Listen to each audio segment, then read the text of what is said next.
Hi, I'm Terry Keene, and welcome to the State of the Data Center. I'm the CEO and founder of a company called e-isys. We're a systems integration house.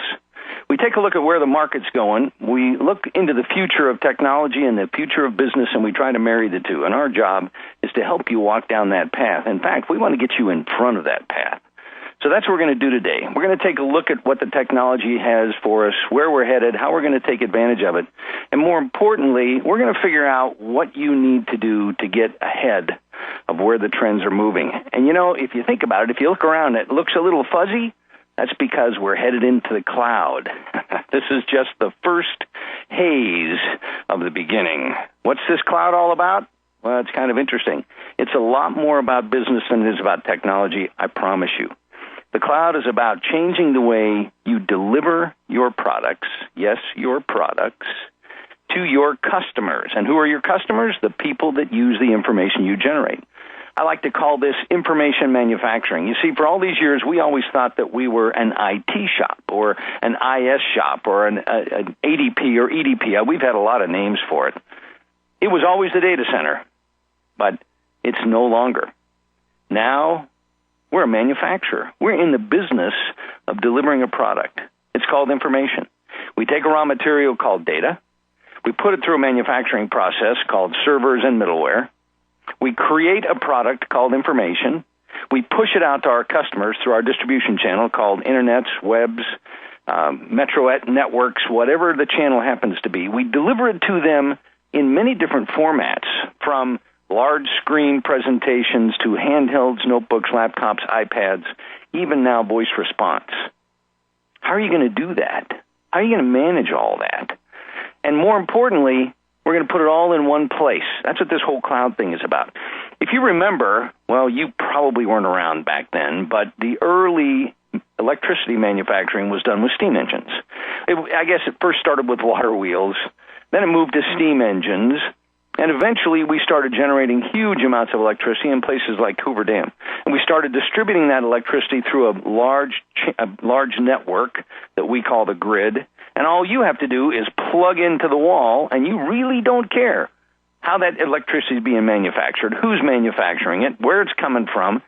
All you care about is two things. Number one, that it works, quality, right? And number two, it's at a price you can afford. Well, guess what? That's where we're going with information. We are finally maturing our industry. It's taken 50 years, but you know, it's actually taken a little bit longer than it should have, because Microsoft kind of slowed us down. They took control of the market, took control of the IT world, and held on to it for about 10 years. Slowly, they've lost their stranglehold. In fact, it's that little penguin guy that's had a major impact on it. Linux is moving things quickly. But the key is we are finally maturing into a mass commodity market. Now, I'm not talking about PCs as a commodity. That's what everybody thinks of. I'm talking about information as a commodity. Yeah, that's a whole different way to look at this. Information is a commodity. And our job, whether we like it or not, is to deliver information to our customers when they need it, where they need it, in a form they can use it, at a price they're willing to pay. How are you going to do that? Isn't that a different way of looking at how you're presenting your information today?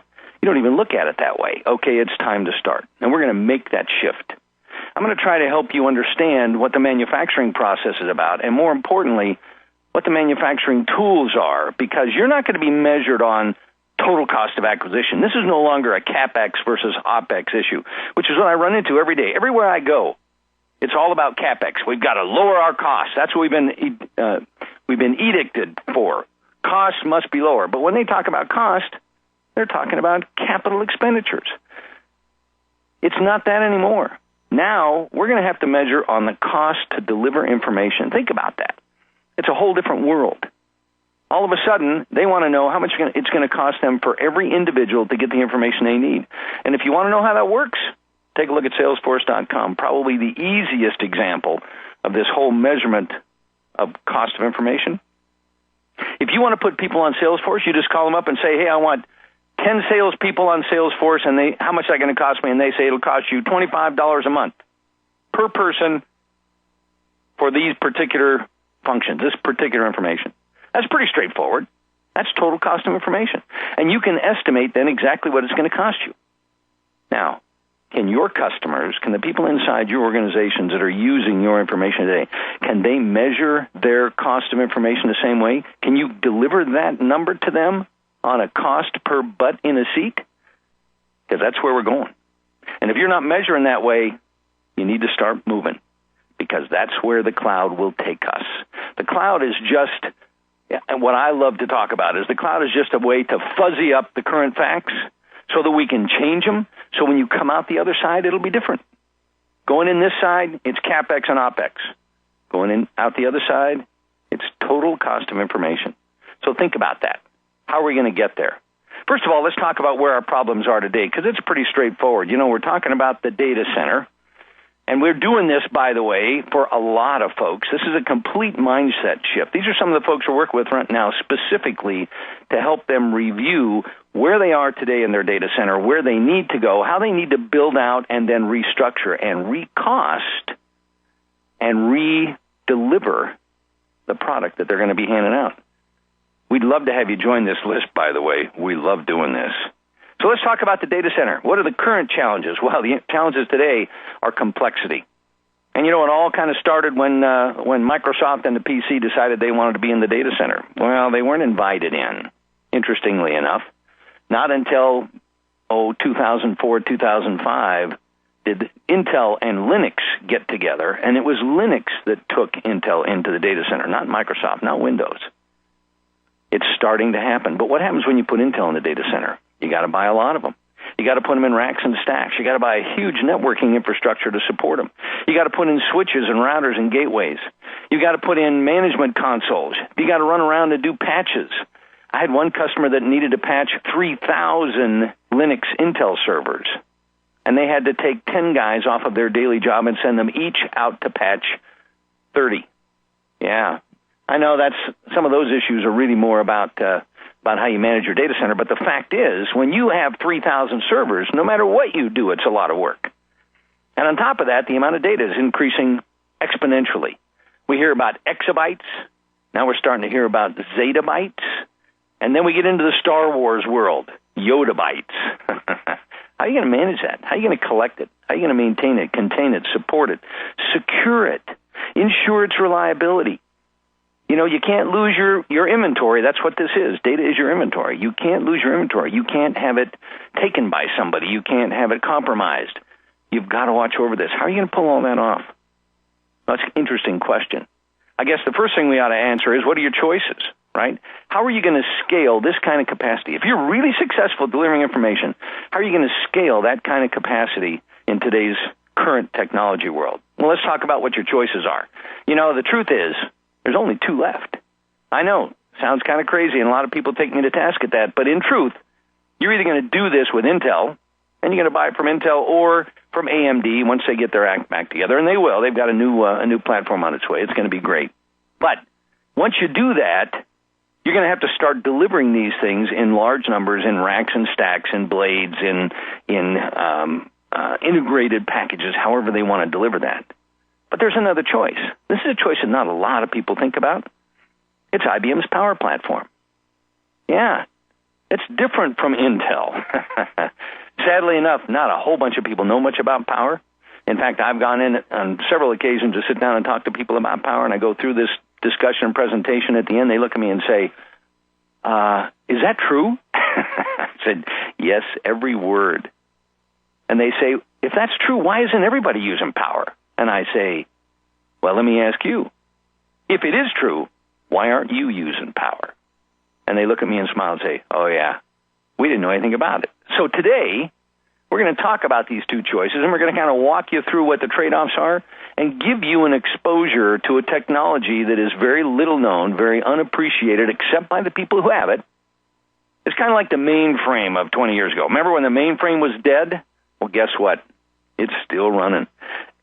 Still, most of the major banks, all the major fund transfer folks are all using mainframes. Large transportations, large communications.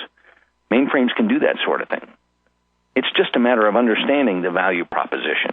So I want to talk about the value proposition of these two technologies, because understand, this is all you have left. You know, a lot of people tell me, well, Spark's alive.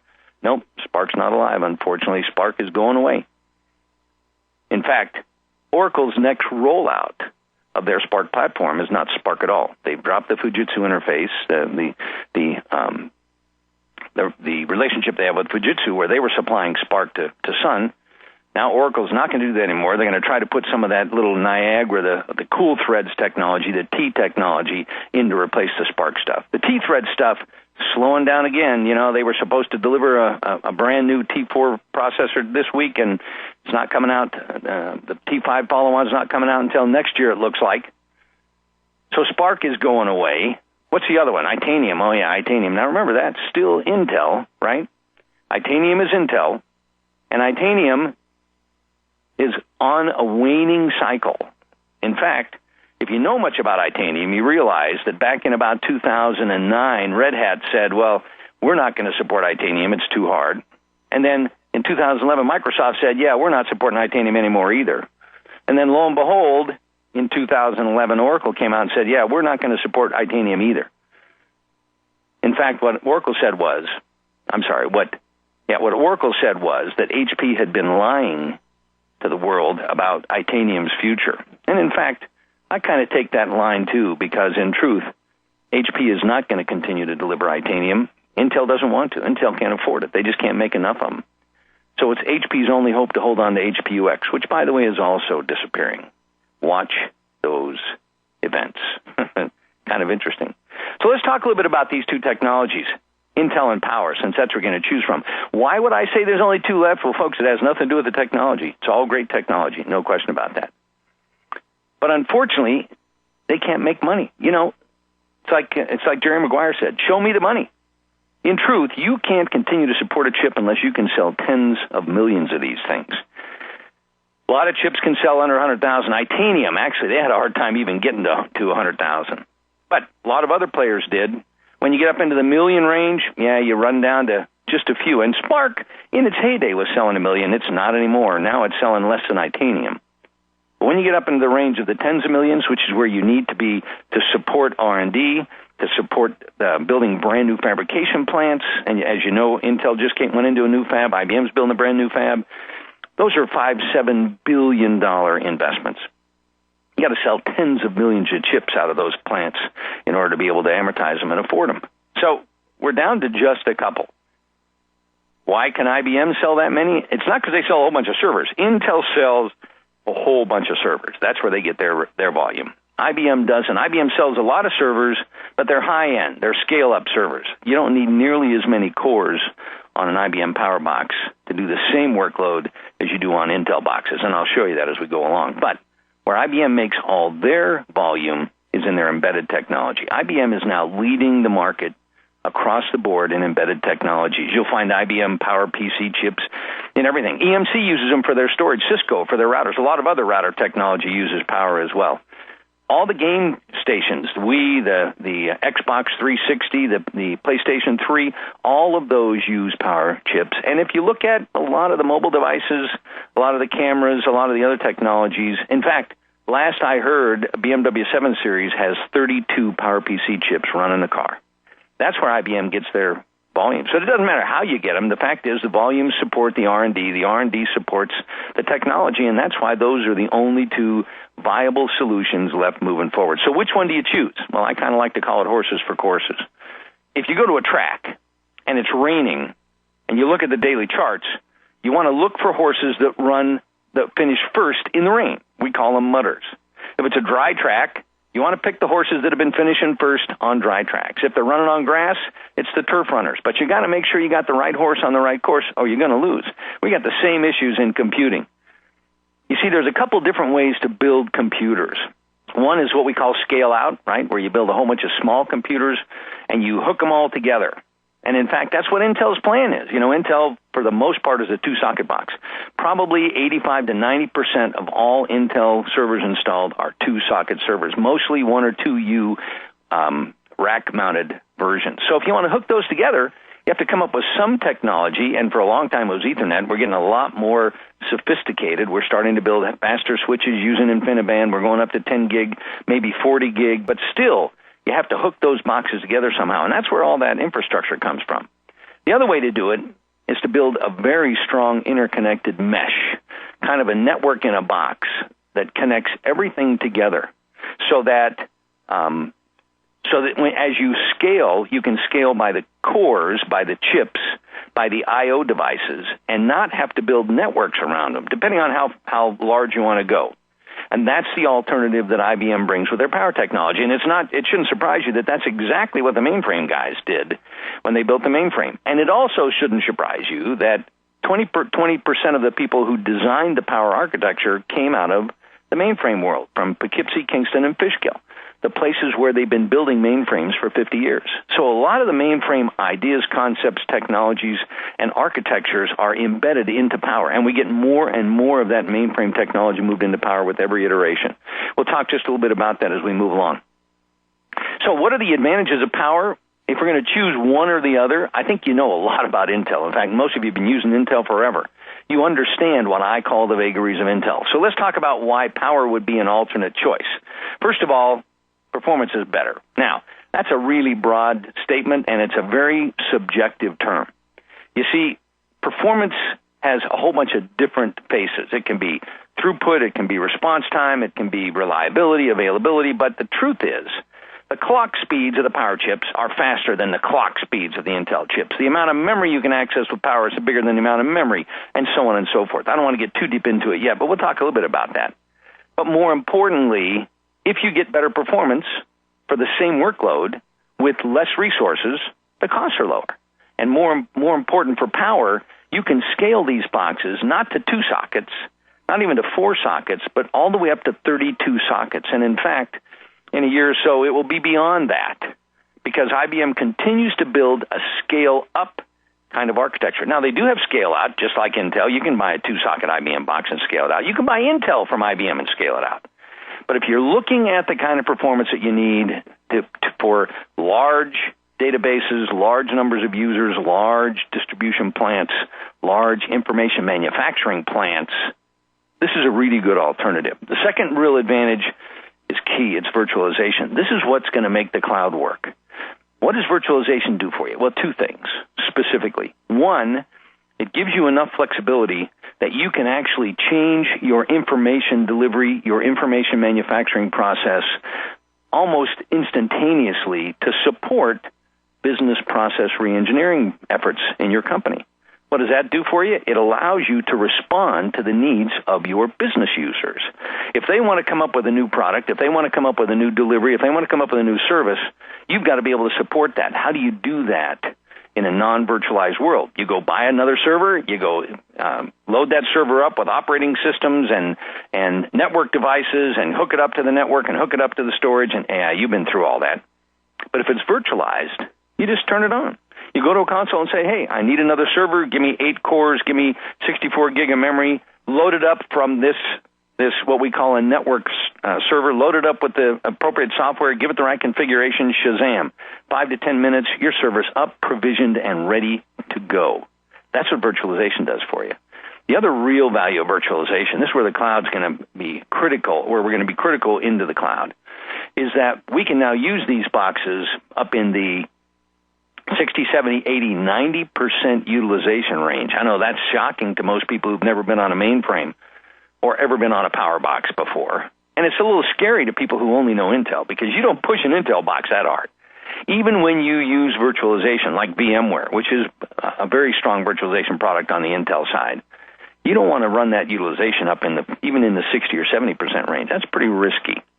So, one of the real advantages of power, we can run these things at 80 or 90% all day and never be concerned. We do it. We have customers doing this all over the world all the time. It's mainframe stuff, remember? Remember that mainframe thing? And the last advantage of power over Intel is this reliability thing. Now, unfortunately, reliability is kind of assumed away when you get into a commodity market. You know, when you buy a commodity, when you buy a cell phone, you just assume it's going to work, and you assume it's always going to work, and you assume it's not going to break, right? So it's not an advantage, it's just kind of accepted. Well, unfortunately, in the computer world, we're not there yet, and I'll show you some of the differentiations. But I'm going to do that last, because first I have to convince you the performance is better, then I have to convince you the virtualization is better, and then you'll appreciate the reliability. So let's get started. Number one, performance. This is just a fun slide I use because everybody loves to look at chips. So here are the two chips. I'm going to point out a couple of things. Power 7, IBM's latest implementation on the left. They started with Power 4, then 5, then 6, then 7. They've got 8 on its way. And on the right is the latest Intel chip, the EX. This is the big one. This is one we put in the 4-socket boxes. We don't put these in 2-socket boxes because they don't run quite as fast. So let me point out just a couple of critical differences. Number one, the first line, it says 45 nanometer under the Power 7. That means we build this in a 45 nanometer plant. And on the right, the Westamere EX says 32 nanometer. That means we build that in a 32 nanometer plant, which means we can put a lot more devices in the same space because they're a whole bunch smaller, right? Second thing I want to point out is that on the left, the Power chip has 32 meg of level 3 cache, which is critical. That's what speeds up the access to data. And on the right, they have 30 meg. Now, the difference is not just 30 to 32. The difference is on the left, Power has 4 meg per core. And on the right, Intel has 3 meg per core, okay? That's a 25% difference in the amount of level 3 cache available to each core. And there's some other advantages, but we'll just leave it at that, okay? As a result, the Power chip only uses 1.2 billion transistors on the die, and the Intel chip uses 2.6 billion transistors on the die. That's critical, and I'm going to show you why. But let's first talk a little bit about this Intel chip. This is what the Intel chip looks like. Isn't that cool? So, a couple of interesting things. Intel has their interconnect called the QPI, right? The QPI, basically, on the EX chip, there are 4 QPIs, and that allows the Intel chips to hook to their 3 nearest neighbors and I.O., because the chip goes to I.O. on a QPI. Also, the Intel chip has 1 memory controller with 4 channels, okay? That's critical. We're going to talk about why that's important. Let's move on to the next slide, because the next slide shows you how you hook these things together. Okay, so there's your 4-socket Intel box with the 4 QPIs, 3 to each of the nearest neighbor chips, and 1 each to I.O. It runs pretty well this way. And you notice that we have all the memory channels out there. They run pretty nicely. Everything runs pretty well. But what happens if you want to scale past 4 sockets? Well, oh, by the way, the Sandy Bridge, the EP chip, only has 3 QPIs, which means it can only talk to its nearest neighbor and I.O. Okay? That's why Sandy Bridge only scales to 2 sockets. To go to 4 sockets, you have to go to this bigger, hotter, more expensive chip called the EX, and it has 4 QPIs. But what happens if we want to go past 4 sockets? Well, remember I said if you want to scale these things beyond just a single platform, you got to do some, I like to call them inordinate acts. Well, that's what happens here. So this is what a standard 8-socket connection looks like. And if you'll notice, we've got connections to everything, but there are a lot of connections missing. For instance, that connection's not there, the ones in red dashes. That connection's no longer there. And then we got a couple more connections that aren't there if you look on the outside. In fact, as we build this up, there are actually 10 connections that don't exist when you put 8 sockets together. So in order to get those connections to work, in order to make it run faster, you got to build your own back-end network or mesh to try to connect it. HP's done that. They're doing a pretty good job, so they're trying to scale theirs to 8 sockets. IBM has done that, but their focus has been primarily on trying to build more memory into this, because what you'll discover when you go to VMware is you're going to run out of memory a lot sooner than you're going to run out of cores. And Sun tried it, but they failed. In fact, Dell tried it. You can't even find mention of the 9000, the Dell 9000 box anymore. It's gone. So at this point, it really behooves you to stick with a 4-socket box. Going to 8 sockets, and I'll show you in just a second, doesn't buy you a whole bunch, right? So let's move on to what the Power design is. Well, we've seen the basic design. One of the critical differences is Power has 2 memory controllers, each one with 4 channels. So you're talking about twice the memory access, which gives you a great deal more bandwidth, which gives you a lot higher access to memory, faster access to memory, and more importantly, because it has more cache per core, it runs a lot faster going into that cache, okay? And because of the mesh interconnect, it's not a QPI channel like Intel, it's a mesh interconnect. It allows us to connect as many as 32 of these sockets, that's 256 cores, into a single system image. Intel can't do that. Well, you could, but it would take a whole bunch of engineering and design outside, off-board the chip, not on the chip, to make this happen. So that's one of the big scaling advantages of Power. The other thing is, I talked a little bit about that level 3 cache. The cool thing about Power is they've actually built 2 levels of level 3 cache. One level they call near cache, and that near cache gives them 5 nanosecond access. That's really fast, in case you're curious. Intel's fastest access to level 3, they call last level cache, is 21 nanoseconds. So we're talking about 4x the performance to that cache on the Power chip, which is another one of the reasons why it runs so fast. The other thing is that IBM has learned about multi-threading. You know, the concept of single-threaded architectures, which unfortunately is what people still run on Intel boxes because they know how to write them. You know, writing multi-threaded applications is kind of a learned art, and you really have to work on that. So a lot of single-threaded technology has been around for a long time. Intel and IBM both moved ahead to multi-threading, but it was basically context switching, you know, kind of what we call the hyper-threading kind of technology, where you switch threads and you context change. But you notice sometimes you lose a step in that. Both IBM and Microsoft have done a good job of trying to improve their context switching so they can actually move fairly quickly between contexts, but IBM has even taken it a step further. Instead of being able to run 2 threads, IBM has created what they call symmetric multi-threading, where they can actually run up to 4 threads simultaneously. That means actually at the same time in the same set of registers and share the registers that aren't being used. Okay, so if throughput is a critical issue, Power is significantly faster, which, by the way, is what databases, data warehouses, data analytics, ERP kinds of applications are critical to. Okay, and we'll kind of talk a little about that. We talked about the memory advantages that Power has. Not only is it double the channels, but it's faster channels. So as you can see across the board, Power is a pretty significant player. Now, why did IBM design it this way? Well, let's talk just real quick about the design points for both Power and for Intel. Intel builds their chips to run in everything. You'll notice that you find Intel chips in notebooks, in desktops, in small servers, in large servers, even supercomputers. So Intel designs their chips across the board to run on every platform. I kind of call it the lowest common denominator. And they do a good job, as you'll notice. It does pretty well in all those platforms. The other thing that Intel has to deal with is they're still using a technology called x86. I know you heard that. x86 was developed for the first time. We call it an instruction set architecture. It was developed for the first time in 1980 or thereabouts on the 8086, 8088 chip. Yeah. So that's an instruction set design that's 30 years old in a market that has 18-month obsolescence.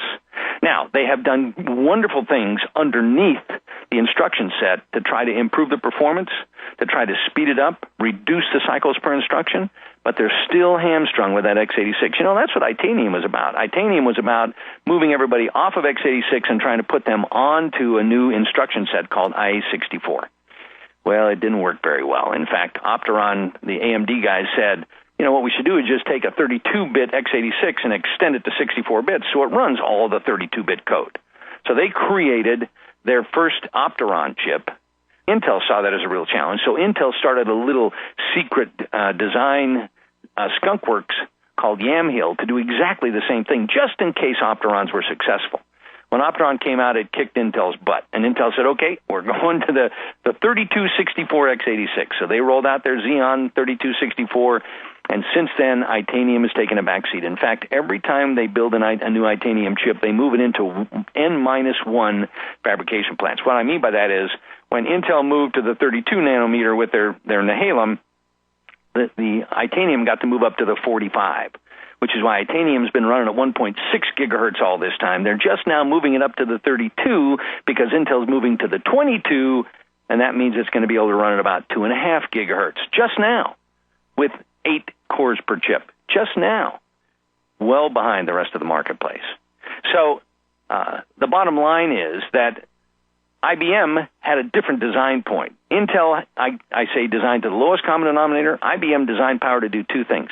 Remember, these are mainframe guys, right, that thought this up. Number 1, databases. They smoke at databases. Throughput is their thing. They can move data anywhere, anytime, and on top of that, they built it to protect data, and I'll explain some of that as we go along. The second thing they designed Power for was high-performance computing, supercomputers. And it turns out it's really good at that. In fact, 3 of the top 4 supercomputers are Power, 4 of the top 6 supercomputers are Power, 6 of the top 10 supercomputers are Power. The fastest supercomputer on the planet is a Power supercomputer. So it's really good at that, which, by the way, speaks very highly for things like data analytics, highly for things like data warehouses, along with databases, okay? So that's where the real value proposition is. Now, what IBM has done recently is they rolled out their next release of the Power 7 chip, which you see here, and this is really kind of cool.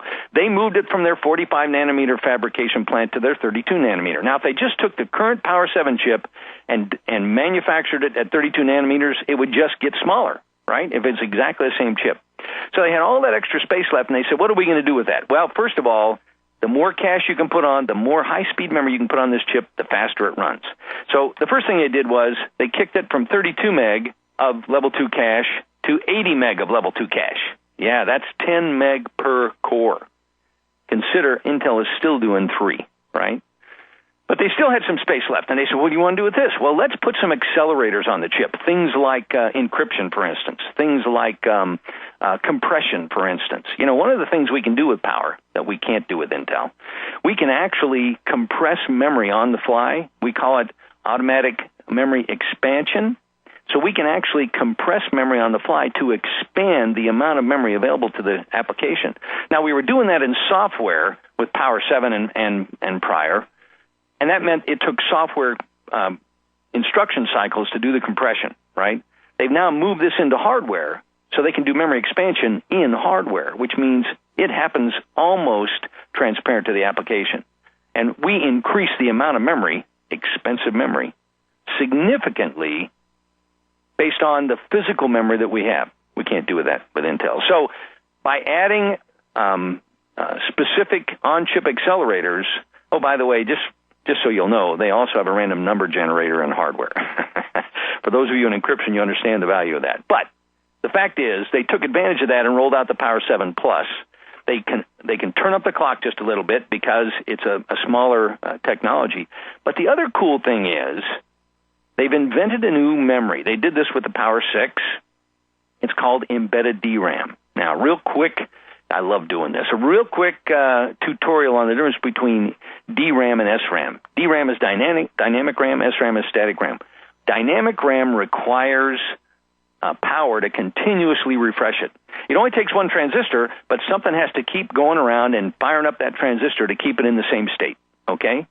But it only takes one transistor. Static RAM, SRAM, takes 6 transistors, but you don't have to refresh it. Once you fire it up, it stays in that state. So it doesn't take as much power, unless you can actually build it on the chip and put a capacitor right next to it.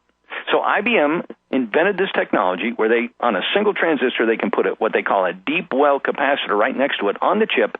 So you're using up about the space of 2 transistors instead of 6, which means they can put the same amount of memory in 1/3 of the space. As a result, if IBM was using SRAM like Microsoft instead of embedded DRAM, it would take 5.4 billion transistors to run the Power 7 Plus. So you can see the real technical advantage.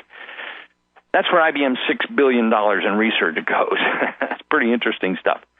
And what does this performance thing mean to you? Well, remember I said this is all about ERP, applications, databases, data warehouses. I take one simple benchmark. I love this benchmark. It's from SAP. And the reason I love it is because everybody has to run it. If you don't run this benchmark, you can't do sizing for SAP. This is their best practices sizing capability. So if you look across the bottom, the yellow line at the bottom, you'll see on the left-hand side, now we're measuring 2 things, the total number of users you can put on the platform, and then the number of users per CPU, right? Why is that important? Because we charge by the CPU, right? We charge by the core. The more cores, the more money you pay for Oracle, the more money you pay for SAP, the more money you pay for almost everything. So if you can do the same amount of work in much fewer cores, you pay much less money for software, licensing, maintenance, support.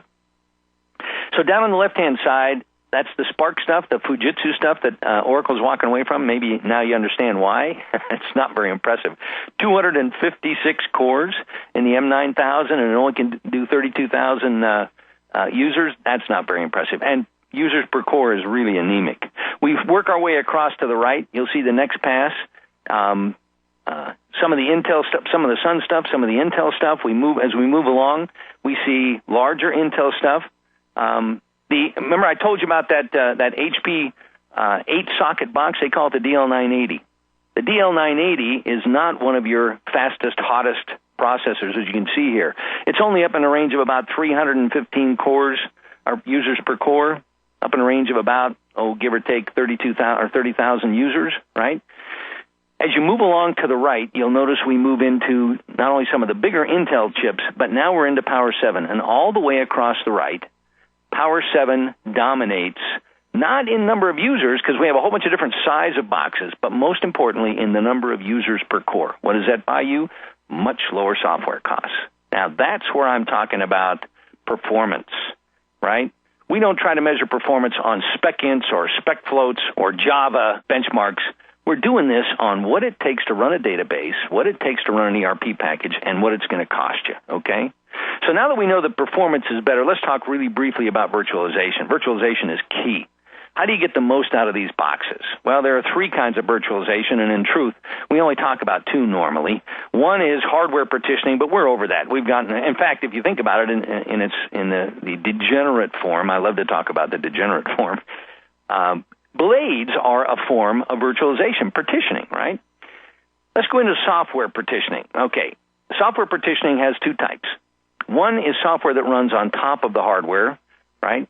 We call that basically a Type 2 hypervisor, and that hypervisor is a thin piece of, in most cases now it's a Linux kernel, but a thin piece of software that runs on top of the hardware, and that interfaces to the guest operating systems. So every time a guest operating system needs support, it makes a call to the operating system, to the hypervisor. The hypervisor traps it, stops it, makes a hardware call, comes back and responds to the guest operating system. Now, that's overhead. That costs you time and effort, but if you can get more utilization, if you can get more work being done on a single server, the overhead you pay for is really kind of worth it. The other kind of hypervisor, the Type 1 hypervisor we see on the right, it's hardware hypervisor. It's actually built into the hardware. And there's only two boxes that do that. One is the mainframe, which shouldn't surprise you, and the other is power. And what shouldn't surprise you is the guys who wrote the mainframe hypervisor wrote the power hypervisor. So what's built into the hardware of power is that hypervisor, so there is no overhead, or almost no overhead, and I say zero because the truth is you can't turn it off, okay? But the beauty is it might be 2 or 3% overhead. When you turn on VMware, when you fire up VMware with no partitions and you do anything with it, the overhead starts at 15%. SAP has proven on several occasions that as you put more and more workload on it, that overhead rises to 30, 40% just for VMware. So you can imagine how that dramatically reduces the amount of work you can do because you're having to run VMware on top of that. And the same is true with KVM, and the same is true with Xen, and the same is true with OVM and Microsoft Virtualization, Hyper-V, and all those. They are a software partition. They all take up overhead. Power is the only virtualization, the only hypervisor that has no overhead or almost no overhead associated with it. So we can do a lot more with it. We can also micro-partition it. Now with Power 7 Plus, we can have 20 virtual partitions on a single core. 20. Yeah, it's pretty amazing. Oh, by the way, we can move those partitions around in hundredths of a processor. So we have a lot more flexibility. We call them micro-partitions, which gives us the ability to drive a lot more revenue on the same box at the same time. If you talk about efficiency, this is a simple chart, an interesting chart. This talks about how efficient all the hypervisors are. Comes from a really interesting report that's noted down there. But if you look on the small blue bar on the bottom, that's IBM's Power Hypervisor, using very little resources. The pink bar to the right of each one of those medium, large, and very large implementations, the pink bar is VMware. And you'll notice that the other software hypervisors suffer just about the same fate. Every one of them uses more and more resources to get the job done. That's why the Power virtualization is so much more efficient. And we can move things around in Power. The neat thing is, not only can we move applications around, which is pretty simple. You know, we can take an application run on one partition and just move it to another partition. That's pretty straightforward. And we can take a complete partition and move it to another physical platform, kind of like VMware does with vMotion.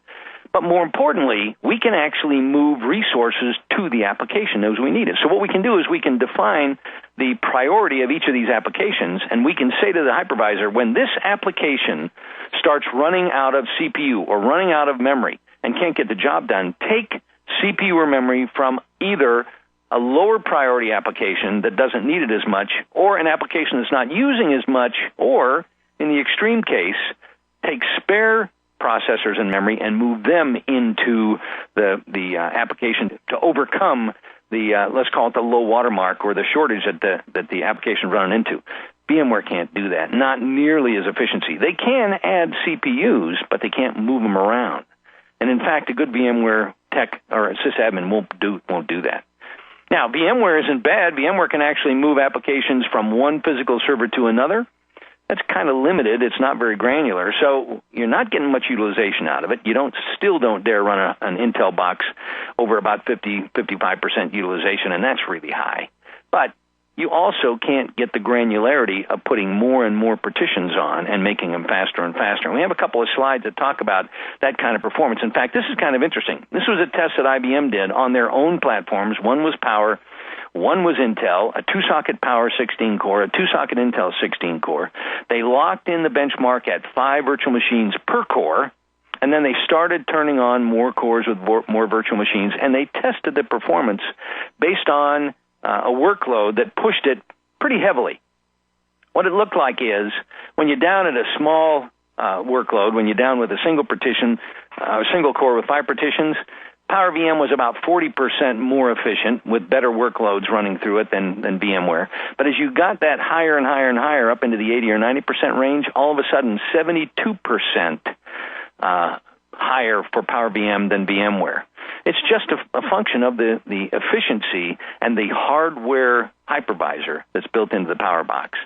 And as you push this thing even higher to huge VMs, 32 virtual CPUs per virtual machine, and push really big workloads, we're talking about 500% performance advantage. Now, that's what we talk about when we talk about the virtualization advantage in the cloud. Imagine being able to do 500% more work on a single server with Power than you can do with Intel in the virtualized cloud. Yeah, significant advantage. And that's why Power is so much more effective as you start doing cloud virtualization, sharing resources. Remember now, we're going to consolidate all of this technology into a single place and manage it across all of our applications, delivering all of our information across all of our customers. To be able to do that effectively, you have to not only be able to move those applications around, but move resources around to the applications. +1 for IBM Power Virtualization.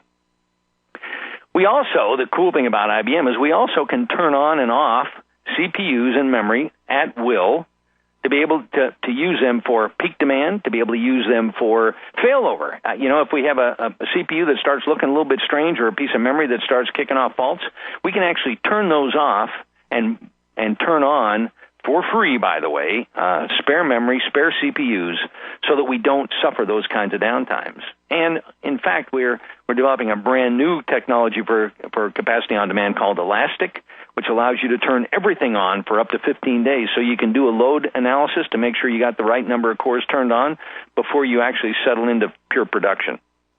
You can't do that with Intel, okay? As your capacity needs to be expanded, we have several customers who have peak loads over Christmas, which doesn't surprise you. And starting around the middle of October, when shopping starts to pick up, and certainly on Black Friday in November, and through the Christmas season, they get killed. Heavy global retail vendor. But once February and March comes around and all the returns are back, yeah, surprising, that's another big peak load. Once that happens, they don't need all that processing power anymore, so we just shut it back off, and we charge them for the days they use the processing. You can't do that with Intel. Another one of the real advantages of Power. Remember, they designed this thing for ERP systems, for databases, for the kind of workloads that you're going to do running in a cloud to be shared across all those networks. And once we do that, then we can talk about reliability. What's reliability really all about? Well, it's actually about two things. Not only do you want the system to continue to run, right? We don't want any unplanned errors. But you also want to be able to upgrade or repair or replace components in the system without taking it down. We call that those planned outages, right? So reliability, this whole RAS thing, is really about two things. It's about high availability to keep the system running, and it's about continuous operations so you can keep it running while you fix it. The mainframe guys have been doing this for years, so it shouldn't surprise you that we've got a lot of this technology down now in the Power chipset. So everything is checked, everything is ECC, error correcting code, everything is managed and monitored, and in fact, a lot of the things inside the chip are duplicated. So we can actually bypass a bad bus, we can bypass a bad line of cache, and run it and fix that all while the system is running. We have a thing called first failure data capture. When they built this chip, the first thing they had to do was build an instrumentation into it because nobody had ever built a chip with 1 million transistors or billion transistors before. So in the beginning, 25% of the transistors were there to do nothing but monitor the transistor. So anytime anything happens, we know where it happens, we can trap it, we send it out to our service processor, and it calls home and says, hey, the next time you can set up some downtime, you might want to come replace this memory. It doesn't say the system crashed, come help us. Okay? You can't do that with Intel. We also have chip kill memory. You probably heard of this. This is what they put on Mars with the Pathfinder and the latest 2 rovers. Chip kill memory basically is kind of what I call rated memory. That's a real gross description of it. But it kind of works like rated storage, where if a piece of memory fails, the rest of the memory can pick up and carry it. And we have spare memory because with error correcting code, we never use all of the bits of memory. So IBM has perfected the ability to keep this going so we don't have memory outages like we do in other platforms. We also have CPU deallocation. Now, if you have spare CPUs and a CPU goes bad, we just replace it with a spare CPU and keep running at the instruction level where the CPU failure happened, okay? If you don't have spare CPUs, if it's a critical application, if it's a high-priority application, the hypervisor looks at it and says, I got to keep this thing running, so it pulls that application at that instruction point off of that CPU that's kicking out errors and moves it to another CPU with a lower priority application and starts using that to keep the high-priority applications running. That's mainframe stuff. We only do that in Power. You don't see that in Intel. We also have a couple other cool things. This is from Power. This is from the mainframe world. The cool thing about this is the mainframe always does process or instruction retry. So the mainframe is always running 2 instructions simultaneously in 2 different set of registers and cross-checking them so that they always know that every instruction completes, right? That's why mainframes are a little bit more expensive than Power.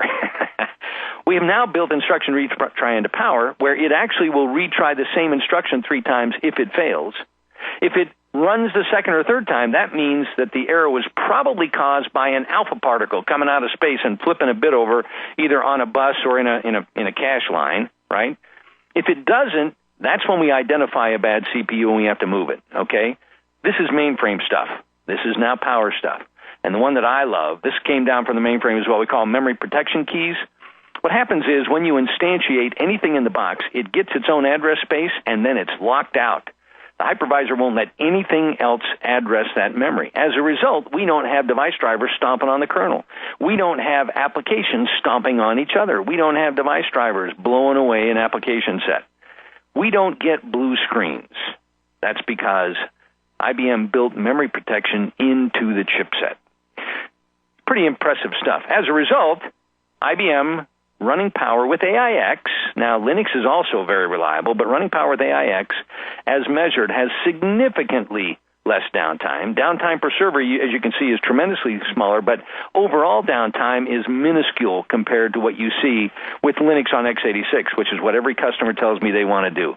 You know, there are places where Linux on x86 works great, but there are places where you need this kind of reliability, this kind of availability, and no less than that, this kind of continuous availability.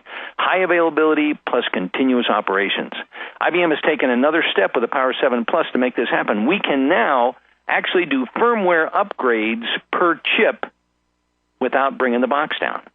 We have a new engine called the Power On Reset engine that allows us to actually shut off and reboot, restart processors while the other processors are running to do upgrades, firmware upgrades, to do dynamic cache repair, to do bus repair. There are spare buses built into the chip, so if we see a lot of bus errors, we move it off of that bus onto another one. All that is built into the box so it can happen without ever taking the box down. Reduce the number of planned outages, improve continuous availability. That's what Power is all about. And as a result, and one other thing, security. If you're not concerned about security now, you're not paying attention. It is critical. Interestingly enough, IBM Power with AIX has 0 security hits on it. Look at any of the security databases. VMware, significant amount. In fact, most of the virtualization platforms, OVM, Hyper-V, Zen, KVM, all of them suffer significant security hits. IBM Power VM with AIX, no security hits. In fact, so few that the chart on the right doesn't even have AIX anymore because they had zero so many times they just quit tracking it. Okay? And the other nice thing is that when you have no security hits, you don't have to pay the price of a security breach, right? You don't have to go out and connect or contact your customers who have records that were breached. You don't have to go out and talk to the credit monitoring folks. You don't have to face legal actions from people who lost data and had their identity stolen. This is the difference between Power and Linux on Intel, Linux on x86. Very few security reported, very little impact on security. That's what we need to do in our cloud. You need to focus on these kinds of capabilities, okay? So what does this all mean to you? Well, let's kind of run through this. You see, the neat thing about the Power Platform and Power Virtualization and performance is we can actually, on the same box, because it is EAL4+, which is the highest level of security that NSA gives out, the hypervisor per LPAR is EAL4+ certified. So we can actually put databases, applications, and test dev and QA on the same platform in separate LPARs. We do it all the time. So if we want to build redundancy, we put two platforms out there. We put databases on both, applications on both, test dev and QA on both, and we use them active, and full steam. And then if one fails, the critical applications on the one that failed move over to the failover box. They take over for the test dev and QA and the less important applications, and they continue running, and we do it all on the same box. Now, what does that mean to you? It means you don't have to buy an extra box for failover. It means you don't have to buy an extra box for disaster recovery.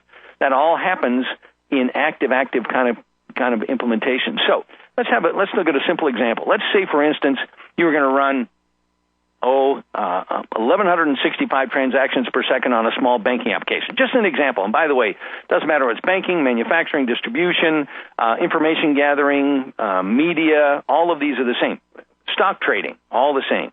In order to do that with Intel workloads, if you're going to have 110 workloads running 1,165 transactions per second in the Intel Linux on x86 world, you got to buy 110 platforms, 110 two-socket platforms, right? That's going to cost you about $18 million just on the main, right? Go with me here.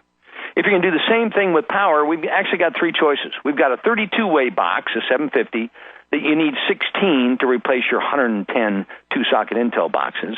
We have a much bigger 64 CPU box called the 770 that you'd need 5, or you can put the whole thing in one big box that we call the 795 for $11 million.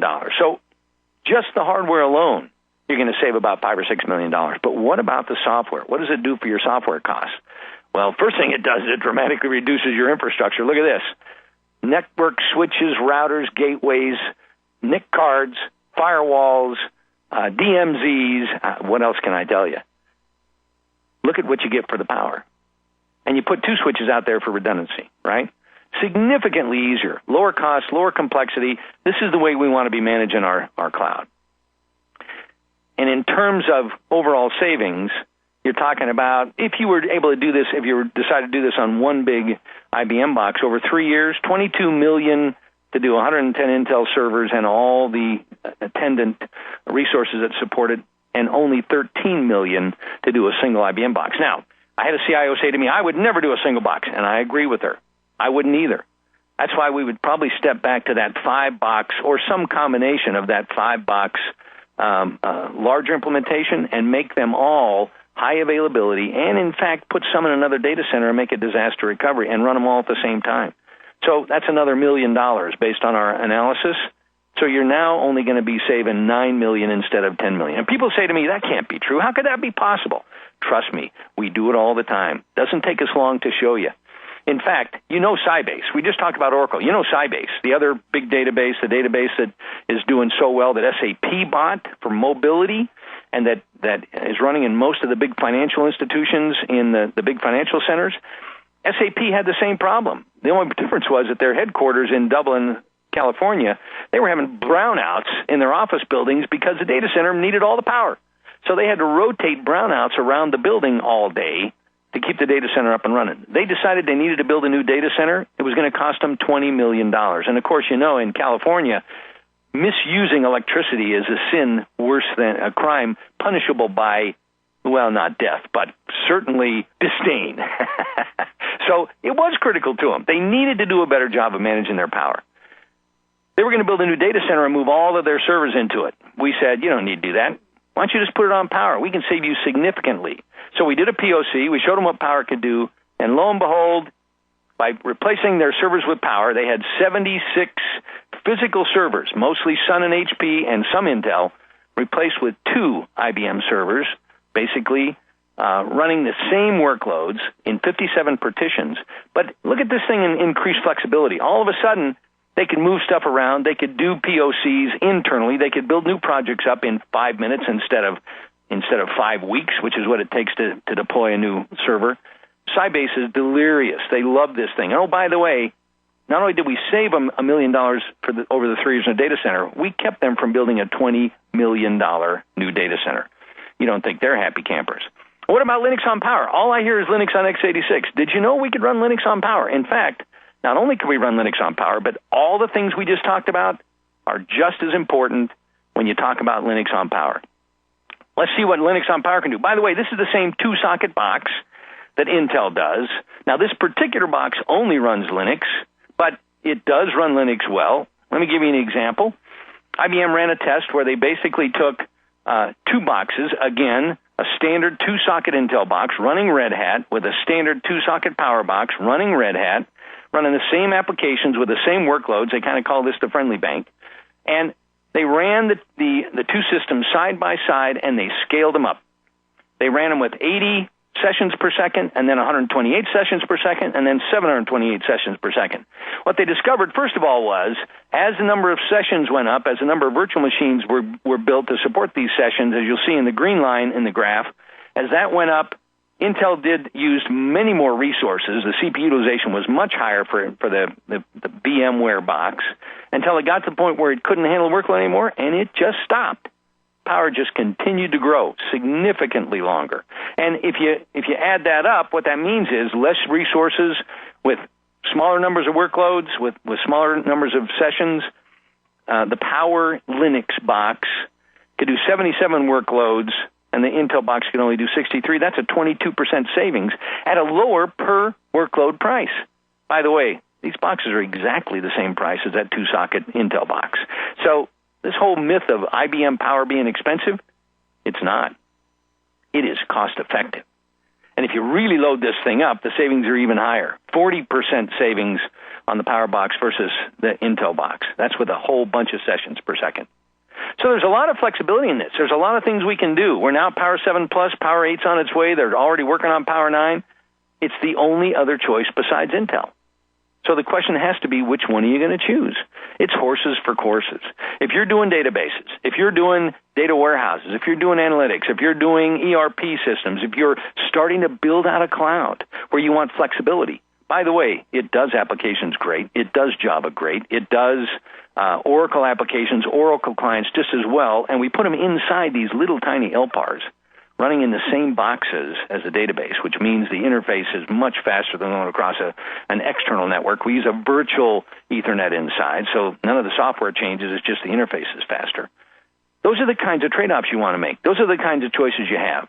My suggestion, take a hard look at Power. If you haven't yet, you need to. It's pretty exciting, and we'll be more than happy to help you. There's never been a better time to take a hard look at IBM. IBM Intel technology, by the way, is exceptionally good as well, okay? But the bottom line is you're going to move into the cloud. You might have noticed how fuzzy it's starting to look outside. That's the beginning. You are going to go this way. You are going to start being measured on your total cost of information. If you can't deliver your customer relationship management product as cheaply per seat per month as Salesforce.com, they'll be glad to take it over for you. If you can't deliver your ERP, your accounts payable receivables, if you can't deliver your billing systems, if you can't deliver your trading systems per seat per month as cheap as somebody else, then their cloud's going to win. You need to change the way you think. You need to change the way you design, deploy, and develop. You need to change the way you measure so you have a different conversation with your customers, the CEO, the CFO, the COO, all your department heads, all your business managers, all your product lines of business guys. You've got to change the way you talk to them. Present this story to them, and you'll have a whole different discussion. We'd love to help you. ISYS is good at this. We've done it many, many times. We've saved companies huge amounts of money, and more importantly, we've positioned them early for the cloud. Give us a call. Shoot us a note. We'd love to talk to you. Thanks for your time. Thanks for listening. I know it's a lot of information in a short period of time, but we really do appreciate it. I wish you all the best, and may all your systems be open. Thank you very much.